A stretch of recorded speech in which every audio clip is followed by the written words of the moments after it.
अपने आप के अंदर एक अलग तरह का ऑपरेशन था, क्योंकि मजदूर फंसे हुए थे, उनको निकालना है, वहां तक पहुंचना है। उसके लिए अलग अलग तरीके के विकल्प थे। कुछ विकल्प इस्तेमाल किए गए। एक विकल्प उसमें शुरू से जिसके ऊपर हम चल रहे थे, कुछ बाधाएं आईं, बाधाएं पार की गईं। और सबसे बड़ी बात इस रेस्क्यू की ये रही कि इसके अंदर प्रधानमंत्री जी का पूरा मार्गदर्शन मिलता रहा, उनकी निरंतर इसके ऊपर नजर रही।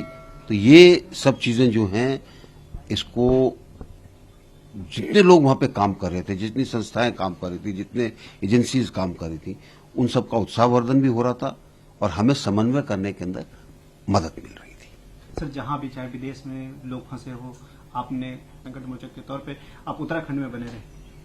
देखिए, हमारे मंत्रालय का काम था और एक प्रधानमंत्री जी ने 2014 के बाद देश को एक गारंटी दी है कि कोई कहीं फंस जाएगा तो भारत सरकार उसको निकाल कर लाएगी।